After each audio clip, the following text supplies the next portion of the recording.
Hello दोस्तों, मैं हूं दानिश और आप देख रहे हैं द फिल्मी फील। दोस्तों, हाल ही में रिलीज़ हुई ऐसी फिल्म है जिसका रीमेक हॉलीवुड करने जा रही है। इस मूवी का नाम है किल।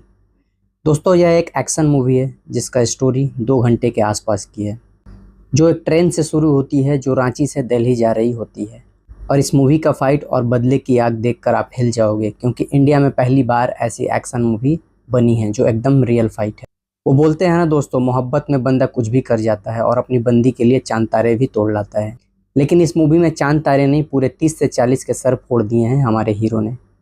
दोस्तों, इस मूवी के डायरेक्टर हैं निखिल नागेश भट्ट। और इस मूवी में लक्ष्य, राघव, आशीष विद्यार्थी, हर्ष छाया और तानिया मेन रोल में दिखाया गया है। इस मूवी के शुरुआत में दिखाया जाता है अमृत और उसके दोस्त वीरेश को, जो एनएसजी कमांडो में कैप्टन के पोस्ट पर होते हैं। वो लोग अपने किसी मिशन से वापस अपने कैंप लौट रहे होते हैं। अपने कैंप में आने के बाद अमृत और वीरेश अपने कमरे में जाते हैं। तभी वीरेश अमृत को बोलता है, तुलिका से बात कर लो अभी तुरंत। अमृत जैसे ही अपना मोबाइल को ऑन करता है और देखता है कि बहुत सारा तुलिका का मैसेज आया हुआ होता है और उसमें एक वॉइस मैसेज भी होता है, जिसमें तुलिका बोल रही होती है, मेरे पापा ने मेरी इंगेजमेंट फिक्स कर दी है और कल मेरी इंगेजमेंट है। उसी वक्त अमृत कॉल करता है और बोलता है, मैं आ रहा हूँ रांची, और अपने कैंप से रांची के लिए रवाना हो जाता है। फिर दूसरी तरफ तुलिका के फैमिली को दिखाया जाता है।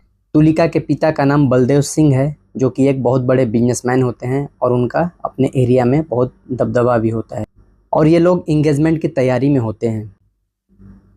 तभी वहाँ अमृत पहुँचता है और तुलिका से बोलता है, चलो मैं तुम्हें यहाँ लेने आया हूँ।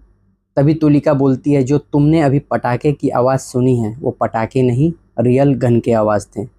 तो हम लोग नहीं जा सकते, वरना ये लोग हम लोग को मार देंगे।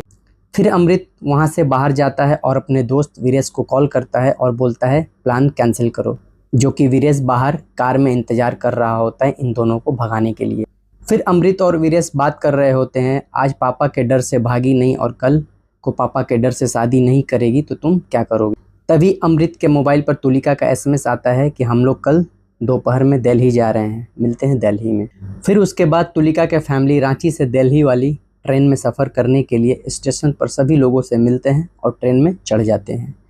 तभी दूसरी तरफ फनी नाम का एक लड़का को दिखाया जाता है, जो कि किसी पेट्रोल पंप में काम कर रहा होता है। उसके पास उसके पापा का कॉल आता है और वो वहाँ से निकल जाता है। दोस्तों, दरअसल फ़नी हमारे राघव भैया हैं, जिसे हम लोग स्लो मोशन के नाम से जानते हैं, लेकिन इस मूवी में बहुत बड़े भूमिका में है। जी हाँ दोस्तों, फ़नी और उसके पिता एक चोर होते हैं जो ट्रेन में सफ़र कर रहे लोगों से लूटपाट करते हैं।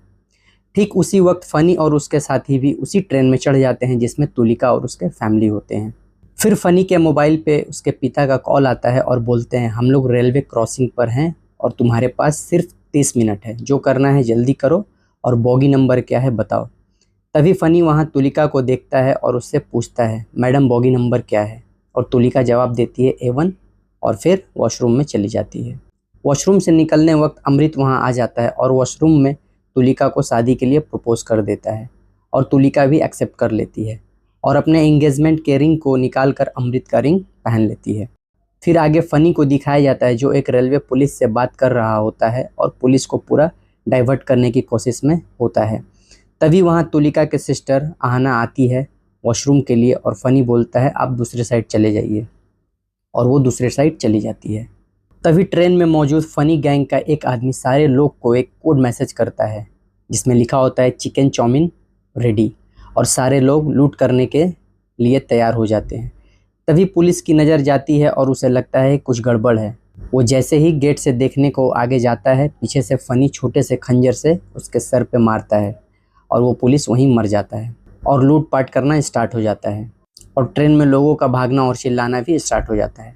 फिर वहाँ फ़नी आगे की ओर बढ़ते हुए तुलिका को देख लेता है और बोलता है, अरे हम तो आपको जानते हैं, आपने मुझे बोगी नंबर बताया था और मैंने आपको थैंक यू बोला था। तभी तुलिका के पिता बोलते हैं, तुम्हें पूरी झारखंड की पुलिस खोज कर मारेगी, तुम जानते नहीं हो हम कौन हैं। तभी फ़नी का एक साथी बोलता है, बलदेव सिंह ठाकुर हैं, शांति ट्रांसपोर्ट के मालिक हैं। फ़नी हंसते हुए बोलता है, वाह ये तो जैकपॉट लग गया हम लोगों का। तभी वहाँ विराट आता है, जो बलदेव सिंह का आदमी होता है, और फ़नी को जैसे ही पीछे खींचता है, फ़नी अपने चाकू से उसका गला काट देता है और वो मर जाता है। फिर फ़नी अपने लोगों को बोलता है, लूट को अब समाप्त करते हैं, क्योंकि बलदेव सिंह जैसा जैकपॉट हमारे हाथ लग गया है और फिर बलदेव सिंह को अपने पंच से एक पंच मार देता है और बलदेव सिंह गिर जाते हैं। दूसरी तरफ अमृत और वीरेश को दिखाया जाता है जो कि लूट का शिकार हो रहे होते हैं। उन दोनों का भी मोबाइल और पर्स छीन लिया जाता है और फिर अमृत और वीरेश तुलिका वाले बोगी में जाने लगते हैं। जाते वक्त देखते हैं विराट को इन लोगों ने मार दिया होता है। फिर ये दोनों भी फाइट करने लगते हैं और वीरेश फनी के एक आदमी को जान से मार देता है। दूसरी तरफ अमृत और फनी के बीच फाइट होती है। फनी को लगता है कि हम लोग भी मारे जाएंगे जैसे इन लोगों ने चाचा को मार दिया, और वो वहाँ से अपने साथी रवि को लेकर भाग जाता है और अपने सारे लोग को बताता है कि चाचा को इन लोगों ने मार दिया। और सारे लोग फिर उस चाचा के पास जाते हैं और देखते हैं कि वो सच में मारा गया है और फिर सारे लोग गुस्सा हो जाते हैं। तभी फनी का एक आदमी बोलता है, बेनी चाचा को बताना होगा और हमारे पास 10 मिनट हैं, बस उतरना भी होगा। तभी फनी बोलता है, पापा को कोई नहीं बताएगा और उन दोनों को कोई नहीं मारेगा, मारेगा तो सिर्फ रवि। और यहाँ से बदले की शुरुआत होती है। और दूसरी तरफ अमृत और वीरेश घात लगाए बैठे होते हैं और रवि को आते देख हमला कर देते हैं और रवि और उसके साथी को मारने लगते हैं। इस फाइट में अमृत और वीरेश किसी को जान से मारना नहीं चाहते थे। तभी फनी वहाँ आता है एक बच्चे के गले पर चाकू रखकर और बोलता है, रुक जाओ वरना इस बच्चे को मार देंगे, और बलदेव सिंह किधर हैं ये बताओ। तभी वीरेश बोलता है, बच्चे को छोड़ दो, और उसी वक्त फनी कट्टे से वीरेश को गोली मार देता है और वीरेश जख्मी हो जाता है। जख्मी हाल में भी वीरेश लड़ता है और फनी वीरेश के कंधे पर चाकू से वार कर देता है, ठीक उसी जगह जहां पर गोली लगी हुई होती है, और वीरेश को अपने साथ लेकर चला जाता है। दूर से अमृत भी रवि से मार खाता हुआ सब कुछ देखता रहता है और फिर अमृत रवि को पंच से मारता है और फिर उसे नीचे गिरा देता है और फिर उसे भी अपने साथ लेकर जाने लगता है। तभी वहाँ बलदेव सिंह और तुलिका आते हैं और अमृत उन्हें बताता है कि वीरेश को पकड़ कर ले गए हैं। फिर अमृत रवि को ट्रेन के गेट पर बांध देता है और पूछताछ करने लगता है। तभी अहाना को दिखाया जाता है जो वॉशरूम गई होती है और वापस नहीं लौटी होती है। वो भी दूसरे लोगों के जैसे फंसी हुई होती है और अच्छे वक्त का इंतजार कर रही होती है।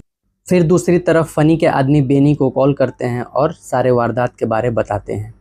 फिर क्रॉसिंग पर ट्रेन स्लो होती है और बेनी और उसके आदमी ट्रेन पर चढ़ जाते हैं और अपने दोस्त को मरा हुआ देखकर अपना आपा खो देते और वीरेश को मारने लगते हैं। और फनी बताता है इसके साथ एक और लड़का है और ये जिस तरीके से लड़ाई कर रहे हैं, फाइट कर रहे हैं, ये पक्का फ़ौज में है और इन्हें मारना इतना आसान नहीं। फिर फनी दूसरे ओर जाने के लिए जुगाड़ लगाता है और रस्सी के सहारे ट्रेन के ऊपर चढ़ जाता है और दूसरे तरफ जाने लगता है। दूसरे तरफ अमृत तुलिका को एक चाकू देता है और बोलता है, ये तुम्हारे सेफ्टी के लिए है, रखो इसे। और तुलिका बोलती है, अहाना को ढूंढ कर ले आओ, वो हमारी जान है। फिर वहाँ से अमृत अहाना को ढूंढने के लिए चला जाता है और कुछ देर में फनी के आदमियों से लड़ाई करने लगता है।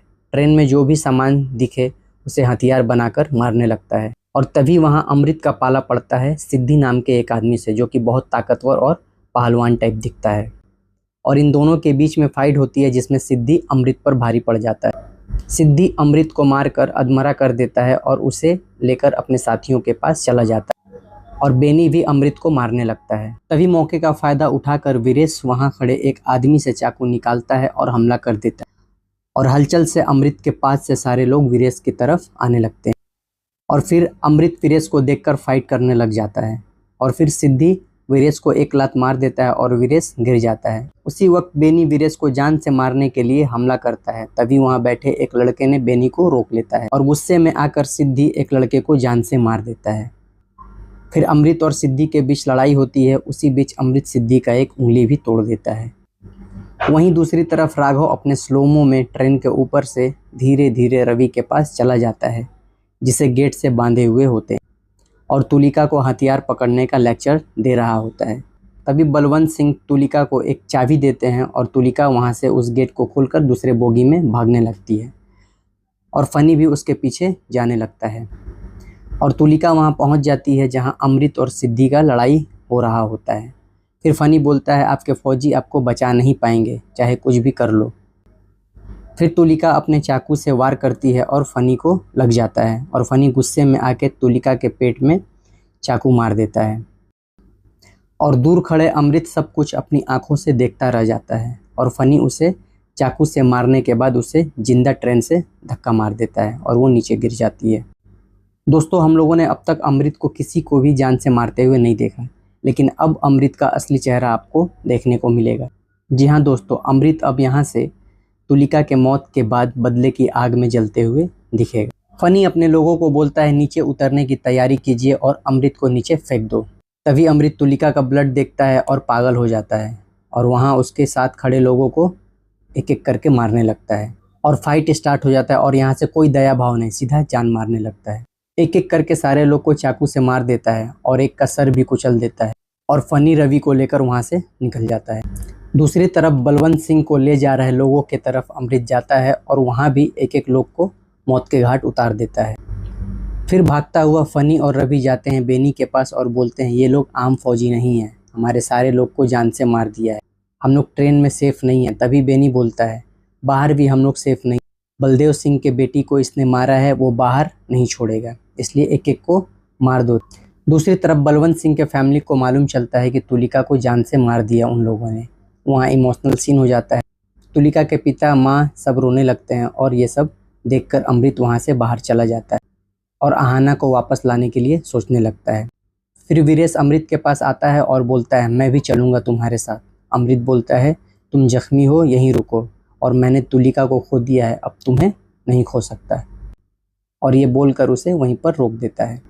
फिर दूसरी तरफ गुंडों के फौज से एक घायल रंजन आता है और बोलता है फौजी आ रहा है तुम सब के लिए। तभी उनके बीच आपस में नोकझोंक होने लगती है और सारे लोग फनी को बोलने लगते हैं सब तुम्हारे वजह से हुआ है और हम सब नहीं लड़ेंगे। तभी सिद्धि गुस्से में बोलता है मेरे पिताजी उधर फंसे हुए हैं और उनको लिए बगैर कोई नीचे नहीं उतरेगा। तभी बेनी आता है और सबको बोलता है उतर भी जाओगे तो बचोगे नहीं, क्योंकि बलवंत सिंह नीचे उतर गया तो सोचो क्या होगा, और ये बोलकर चला जाता है। दूसरी तरफ घायल अमृत कुछ दवाइयाँ अपने जख्मों पर लगाता है और सबको मौत के घाट उतारने के लिए तैयार हो जाता है और वहाँ निकलने से पहले मरे हुए लोगों को ट्रेन के अंदर टांग देता है। और अमृत भी उसी जुगाड़ का यूज करता है जिससे फनी रवि को छुड़ाने आया था। उसी रस्सी को पकड़कर अमृत ट्रेन के ऊपर चला जाता है और दूसरी तरफ जाने लगता है। दूसरी तरफ लुटेरों की फौज पैसेंजर को बंदी बनाकर दूसरे बोगी की तरफ जा रहे होते हैं और देखते हैं सारे लोग को मारकर ट्रेन में लटकाया हुआ है और सारे लोग अपने अपने लोगों को देखकर रोने लगते हैं। वहीं सिद्धि अपने बापू को खोजता हुआ आगे जाता है और देखता है कि उसे भी मार दिया होता है। फिर सिद्धि जोश में होश खोते हुए अमृत को मारने के लिए आगे बढ़ने लगता है। तभी बेनी उसे रोकता है और बोलता है ये सब हम लोग को मारने के लिए साजिश किया गया है, थोड़ा सब्र करो, हम लोग बदला जरूर लेंगे। फिर अमृत भी दूसरी तरफ पहुंच जाता है और 2-3 लोगों को मौत के घाट उतार देता है और वहां उस बोगी में मौजूद लोगों से आहाना के बारे पूछता है क्या किसी ने देखा है 15-16 साल की एक लड़की को। तभी वहाँ एक आदमी बोलता है हाँ मैंने देखा है, उस बच्ची के साथ 4-5 और लोगों को दूसरे बोगी की तरफ लेकर गए हैं। अमृत कुछ सोचता है और बोलता है बोगी खाली कीजिए आप लोग अभी तुरंत। तभी वहाँ 2 लुटेरे आते हैं और बोलते हैं बैठो, कोई कहीं नहीं जाएगा। तभी अमृत यहाँ पर एक को चाकू से उसका पूरा मुंह काट देता है और उसे जान से मार देता है। यह सब देखकर 2 औरत बोलती हैं बेटा हम भी तुम्हारे साथ लड़ाई करेंगे, और अमृत रोकता है उन्हें, लेकिन वो लोग मानने को तैयार नहीं थी और अमृत के साथ आगे जाने लगती हैं। दूसरी तरफ बलवंत सिंह अपने दिमाग का यूज करते हैं और ट्रेन में रखे कुछ कपड़ों में आग लगा देते हैं ताकि बाहर से स्टेशन से किसी को पता लग जाए कि ट्रेन में आग लगी है। वहीं एक स्टेशन पर खड़े रेलवे कर्मचारी को आग दिखती है और वो हल्ला करता हुआ स्टेशन में बता देता है और वहाँ से उस ट्रेन के टीटी और पुलिस के पास फ़ोन जाती है और इस वारदात के बारे बताया जाता है। फ़ौरन वो लोग वहाँ से जाने लगते हैं और देखते हैं इस बोगी से उस बोगी जाने वाले रास्ते में ताला लगा हुआ है। फिर जल्दी से ताले को तोड़कर वो लोग आगे जाने लगते हैं और दूसरी तरफ बेनी अपने आदमियों को ट्रेन की चैन को खींचने को बोलता है और फनी को बोलता है बलवंत सिंह ठाकुर को खोजो और उसे मार दो। तभी ट्रेन स्लो होती है और फनी दूसरे बोगी की तरफ बढ़ने लगता है। तभी पुलिस फनी पर गोली चला देती है और वो लोग भागने लगते हैं। दूसरी तरफ अमृत घात लगाए खड़ा एक एक लुटेरे को ख़त्म किए जा रहा होता है। सिद्धि भाई भी बाप के बदले में पागल होकर अमृत को खोज रहे होते हैं। तभी वहाँ अमृत दिख जाता है और उसके पीछे जाने लगता है और इन दोनों के बीच फाइट होने लगती है और दोनों लड़ते हुए गेट पर चले जाते हैं। दोनों एक दूसरे को नीचे फेंकना चाहते हैं और वहाँ खड़ी एक औरत हॉकी से सिद्धि के सर पर वार कर देती है और लगातार उसके सर पर वार करती है और सिद्धि दम तोड़ देता है। ये वही औरत है जिनके बेटे को सिद्धि ने चाकू से मारा था। सिद्धि को मरा हुआ देखकर सारे लोग अब ये समझ जाते हैं कि हम लोग का भी मरना तय है। फिर भी ये लोग पीछे नहीं हटते हैं। दूसरी तरफ फनी पहुंचता है बलवंत सिंह के पास और देखता है उसके पास एक और बेटी है। उसी बीच पुलिस गोली चलाती है और फनी पुलिस को भी मार देता है और फिर घायल वीरेश से फाइट करने लगता है और वीरेश को भी जान से मार देता है। दूसरी तरफ अमृत को पकड़ कर लाया जाता है और अमृत देखता है वीरेश मर चुका होता है। फिर बेनी बलवंत सिंह की तरफ बढ़ता है उसे जान से मारने के लिए। तभी फनी अपने पिता को रोक लेता है और फिर उन दोनों के बीच नोकझोंक होती है और इस बीच अमृत फ़ायदा उठाकर वहाँ पर खड़े लोगों को मारने लगता है और फिर बेनी अमृत के तरफ आने लगता है और फिर अमृत भी बेनी को मारने लगता है और फिर उसे जिंदा जला देता है। ये देखकर फनी को गुस्सा आता है और दोनों के बीच लड़ाई होने लगती है। इस बीच फनी अमृत को बहुत जगहों पर चाकू से घायल कर देता है। फिर भी अमृत लड़ते रहता है और फनी बोलता है, ठीक ऐसे ही मैंने तुलिका को भी मारा था। यह सुनकर अमृत को गुस्सा आता है और फिर फनी को मारने लगता है और उसका पाँव हाथ तोड़ देता है और मुंह पे पंच पंच मार के अधमरा कर देता है। और ट्रेन पहुंच जाती है पीटी दीनदयाल उपाध्याय जंक्शन और फिर वहां फोर्स भी आ जाती है। फिर अमृत जख्मी हाल में नीचे उतरता है और एक जगह पर बैठकर अपने बीते हुए कल को याद करने लगता है और मूवी यहीं पर समाप्त हो जाती है। इसी के साथ दोस्तों मेरी वीडियो समाप्त होती है। मिलते हैं नए अपडेट में। मेरी वीडियो अच्छी लगे तो लाइक, शेयर और सब्सक्राइब करना ना भूलें। धन्यवाद।